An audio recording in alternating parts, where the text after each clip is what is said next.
Les derniers actes de Légion auront permis à un univers de cauchemar de voir le jour. Dans cette réalité alternative, Charles Xavier est mort et n'a jamais pu mettre en œuvre son grand rêve de coexistence pacifique entre les humains et les mutants.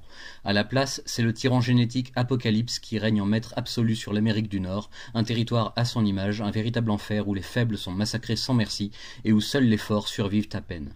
Dans ce monde, il y a tout de même une lueur d'espoir. Les X-Men existent bel et bien, fondés par Magneto qui a repris à son compte l'idéal de Feu, son meilleur ami, un idéal qui a ouvert la voie à un tout nouveau champ des possibles. Ces X-Men d'un autre genre incarnent la rébellion face au régime d'Apocalypse, contre lequel ils sont en guerre depuis bien longtemps. En chemin, chaque camp a connu de lourdes pertes et les morts se comptent par millions. Mais soudain, alors que tout semblait jouer, Magnus fait la rencontre d'un exilé d'une autre réalité, un certain Bishop, réfugié temporel, qui se souvient encore du monde tel qu'il aurait toujours dû être. Le seul autre choix étant de céder au désespoir le plus sombre, Magneto décide d'accorder foi au souvenir de Bishop et mise toutes ses forces sur un plan très risqué qui, s'il réussit, verra le monde changer à tout jamais. Envoyant ses X-Men et leurs rares alliés aux quatre coins du monde et même de l'univers connu pour récupérer les différents éléments qui permettront la victoire finale et la résurrection d'une réalité disparue, Magnus sait que le pari est inégal et que les chances de réussite sont infimes. Mais comme le lui a appris un vieil ami trop tôt disparu, s'il n'y a ne serait-ce qu'une petite lueur d'espoir, alors elle vaut la peine que l'on se batte de toutes ses forces pour elle. Le conflit sera sanglant, les affrontements seront dantesques et épiques à plus d'un titre, et beaucoup ne reviendront pas, sacrifice nécessaire à la bonne marche d'un univers moribond. Tandis qu'en Eurasie, les dernières nations humaines arment leur flotte pour une véritable frappe nucléaire finale sur l'Empire d'Apocalypse, le tyran fou voit les pièces d'un grand puzzle lentement se rassembler autour de lui. Le triomphe ou rien, la défaite et la mort. Tout se jouera au final lors d'une seule et même journée qui catalysera à elle seule les espoirs de tout un peuple et de tout un monde. À l'issue de cette ultime bataille, il ne servira à rien de savoir qui sont les faibles et qui sont les forts, seuls compteront les survivants et, bien plus encore, les exilés de la réalité. Ça y est, après avoir reporté pendant 3 ans l'événement, j'ai enfin trouvé le temps de lire en entier l'omnibus de l'ère d'Apocalypse, juste à temps pratiquement pour sa seconde sortie dans le nouveau format de cette prestigieuse collection Omnibus. Il ne vous aura pas échappé que je possède quant à moi l'ancienne version datée de 2018, mais à part les dimensions et la couverture, il n'y a aucun changement dans le contenu par rapport à l'édition de 2021, toute récente et déjà introuvable. Que penser de cet event?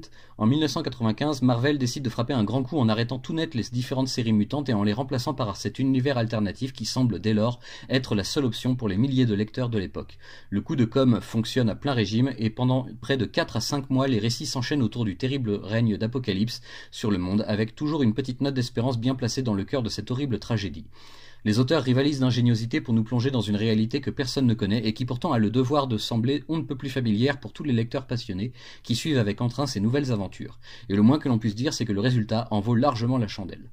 Mais quelques critiques peuvent toutefois être placées. Tout d'abord, le récit global est finalement assez décousu et inégal d'une série à l'autre. Je pense que Panini a fait le meilleur choix en plaçant les chapitres et les séries dans l'ordre dans lequel on les trouve dans cet omnibus, mais il y aura toujours des avis contraires et tant mieux d'ailleurs. Les dessins, c'est ce qui m'a donné le plus de mal, je dois dire, au point d'avoir étalé cette lecture sur toute une semaine plutôt que quelques heures. J'ai dû arrêter, faire une pause et reprendre plus tard à plusieurs reprises, car je ne me sentais pas vraiment embarqué de tout cœur dans cette grande histoire, à la fois parce que le graphisme me rebutait vraiment selon certains artistes, et aussi parce que le rythme décousu me faisait un peu perdre la tête. Mais arrivé à la seconde moitié de l'œuvre, je n'ai pas pu décrocher jusqu'à la toute dernière page. L'engouement était là, enfin, et j'étais totalement absorbé par l'histoire. C'est peut-être en raison de l'alternance des chapitres et des séries qui changent en cours de route pour une meilleure compréhension du fil rouge à ne jamais perdre de vue, mais j'ai trouvé cette seconde moitié bien plus intéressante et surtout plus digeste que la première. Comme quoi, ne jamais juger avant d'avoir tout lu, même si ça peut paraître pénible. Alors au final, qu'est-ce que j'en ai pensé ? L'ère d'Apocalypse est une excellente réalité alternative et un très très bon crossover entre toutes les séries mutantes de Marvel pour l'époque. Évidemment, il y a des défauts, mais je crois sincèrement que le regain d'intérêt et d'intensité de l'histoire principale les gomme presque tous au bout du compte. Le seul point qui me dérange reste d'ordre esthétique, certains dessinateurs ayant un style bien particulier aux années 90 et qui me rebute un peu, c'est vrai. Chacun jugera selon ses goûts. Même si d'après moi il a existé par la suite de meilleures histoires de ce genre sur les X-Men, je reconnais très humblement que l'ère d'Apocalypse fut une pionnière et qu'elle est presque indispensable dans toute bonne collection qui se respecte. C'est une véritable chance de pouvoir la savourer de nos jours avec une telle qualité. Un grand merci à Panini donc, malgré le traditionnel jeu des ruptures de stock des omnibus dès leur sortie.